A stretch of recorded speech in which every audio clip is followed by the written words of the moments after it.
যে ব্যক্তি আগুনে হাত দেয় তার হাত পোড়ে, যে ব্যক্তি বিষ পান করে সে মরেই। এখানে কোনো দয়া, পক্ষপাত বা আবেগ নেই।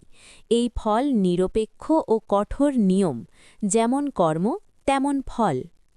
তাহলে কি ঈশ্বর আসলে নীরব প্রকৃতি মাত্র?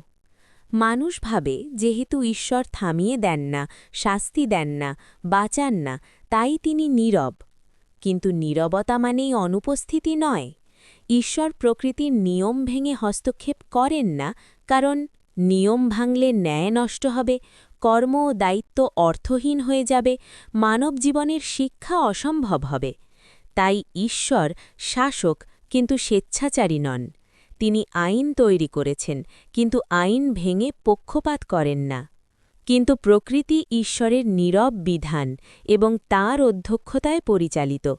তাই গীতায় ভগবান শ্রীকৃষ্ণ অর্জুনকে বলেছেন, ময়াধ্যক্ষেণ প্রকৃতি सूयते সচ্চরাচরম হেতুনানেন কৌন্তেয় জগৎ বিপরিবর্ততে। অনুবাদ: হে কৌন্তেয়, আমার অধ্যক্ষতার দ্বারা জড়া প্রকৃতি এই চরাচর বিশ্ব সৃষ্টি করে।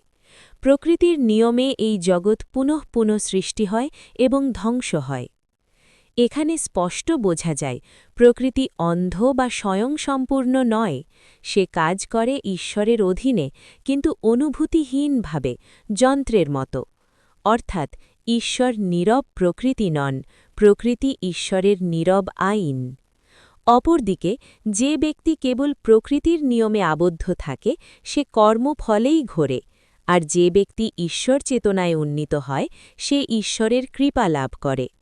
এই প্রসঙ্গে ভগবান শ্রীকৃষ্ণ গীতায় বলেছেন, মাং চ ইয়ো হব্যভিচারেণ ভক্তি যোগেন সেবতে সগুণান সমতীতৈতান ব্রহ্মভূয়ায় কল্পতে।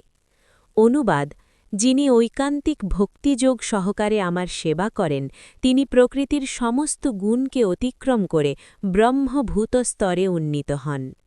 তাই প্রকৃতি কঠোর, কারণ সে শিক্ষা দেয় ফলের মাধ্যমে। ঈশ্বর করুণাময়, কারণ তিনি মুক্তির পথ দেখান। মানুষ যখন ঈশ্বরকে প্রকৃতির ঊর্ধ্বে উপলব্ধি করে, তখনই সে মুক্তির পথে অগ্রসর হয়। হরে কৃষ্ণ। জয় শ্রীকৃষ্ণ। জয় সনাতন ধর্ম।